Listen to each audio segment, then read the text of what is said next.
જેમ કે આપણા ગામોમાં પહેલા લોકો શું કરતા, ટુંગલા બનાવતા, હોળું બનાવતા, ખુદ દોરીઓ બનાવી લેતા, ગુંદડા બનાવતા, ખુદ બહાડા બનાવતા, ઓડણીઓ બનાવી લેતા, ઘણી બધી ચીજો બનાવતા, જેમાં કે અલગ અલગ પ્રકારના આભૂષણ બી બનાવી લેતા. તે મનકો શું છે કે જો ખુદને વાપરવાની વસ્તુઓ છે, ચીજો છે, તે ખુદ બનાવી લેતા, ઘેર બનાવી લેતા. અને તેઓની કન એ ટેલેન્ટ હતો, એ ચીજો એવી કલાકારી હતી. પર ધીરે ધીરે ત્યાં શું કે બજારમાં લેવા શીખી ગયા, અને જ્યાં થોડા બહુ કમાય ત્યાં બી બજારવાળા નાલવા શીખી ગયા. તેઓની કમાઈ તેની એમ ખોવી નાખી. ત્યાં ધીરે ધીરે શું છે, તેઓની જે કલા હતી તે બી ખોવી નાખી છે.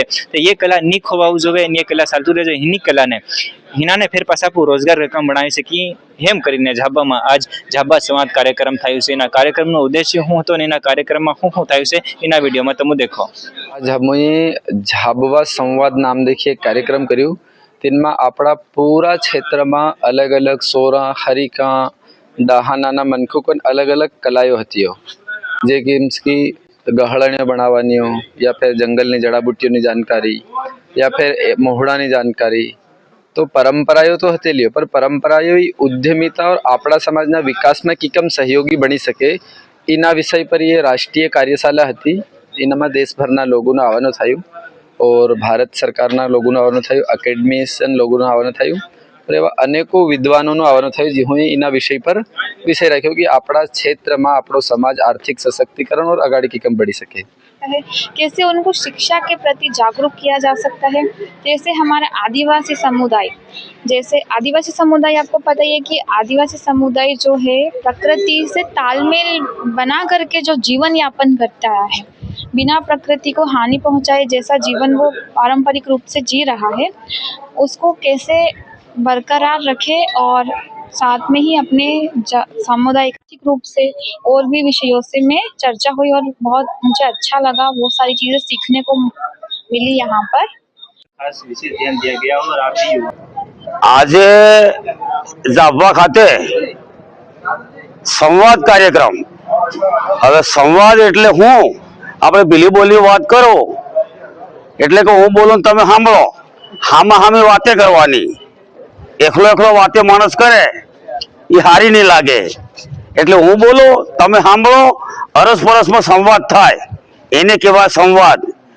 એનો બીજો અર્થ એ થાય છે આપકી કહાની આપકી બાત, આપકી કહાની આપકી બાત, કે તમે જિંદગીમાં આવીને હું કર્યું ઈગુ બીજાને બતાડવાનું, એને કહેવાય संवाद. पहली बार में यहाँ झाबुआ का जो जिला मुख्यालय वहाँ पर आए हैं. यहाँ जो इंजीनियरिंग कॉलेज यहाँ आयोजन हुआ और यहाँ पर आदिवासी समाज के बुद्धिजीवी, युवा समाज से भी लेकर कवि सब एकत्र हुए हैं और आदिवासी समाज की जो समस्याएं और समाधान विषय पर बात हुई, जिसमें पर्यावरण है, एजुकेशन है, हेल्थ है, तमाम तरह का, और उनका जो कल्चर है, उनका जीवन दर्शन है, उस पर चर्चा हुई. मैं एज ए समाज से भी यही कहना चाहता हूँ कि आदिवासी समाज को अलग अलग बटे हुए नहीं रहना चाहिए और उनमें एकता होना चाहिए. क्योंकि लोग अपने आप को भील, बिलाला, बारेला और गोंड, प्रधान, कोल, कोरकू, हलवा ऐसा समझते हैं, तो वो बटे हुए हैं जिसका फायदा दूसरे लोग उठाते हैं. तो मेरा यही संदेश है कि अपने आप को आदिवासी समझे, इस देश का मूल मालिक और मूल शासक रहे हैं ये समाज. रणनीति हमारी अगाड़ी रणनीति की इना कार्यक्रम ने हम राष्ट्रीय स्तर तक लीन जाऊँ और वास्तव में इना क्षेत्र नो आर्थिक सशक्तिकरण डेवलपमेंट था जो है पढ़ाई, एजुकेशन, सरकारी तंत्र लीन अवेरनेस आवे और समाज जागरूक थाय और कमावा लगे. પરંપરાગત જો બનતું આવ્યું છે તેનાને ઉદ્યમ મતલબ કમાઈ ધંધામાં રકમ લગાડી શકીએ. જેમ કે બાહેણા બનાવે છે, ગોફેણીઓ બનાવે છે, ખાટલા બનાવે છે, હોળ બનાવે છે, અને પેલા હાર બનાવે છે, ઓડણીઓ બનાવે છે. એવું ઘણું બધું ચીજ આપણે ગામડામાં બનાવે. દોરીઓ બી બનાવે, પેલા ગુંદડા બનાવતા. હા શું કરવા માંડી ગયા લોકો, ઓજગ્યા થઈ ગયા, બજારથી રૂપિયા લઈને લઈ આવે. પહેલા એવું ખુદ બનાવતેલા, પર હયું ચીજ કેમ છોડ નાખ્યું. હયું ખુદ બનાવીને, હયું બનાવીને આપું હિન આપું તેની દુકાન ખોલી શકીએ, તેનો ધંધો બી કરી શકીએ.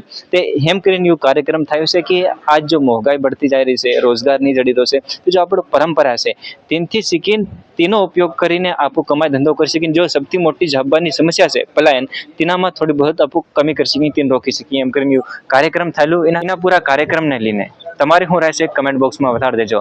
ચેનલ પર અગર તમે નવા હે ચેનલને સબસ્ક્રાઇબ કરી દેજો. મારું નામ અજય બુરિયાન, તમે દેખતેલા સમગ્ર દર્શન.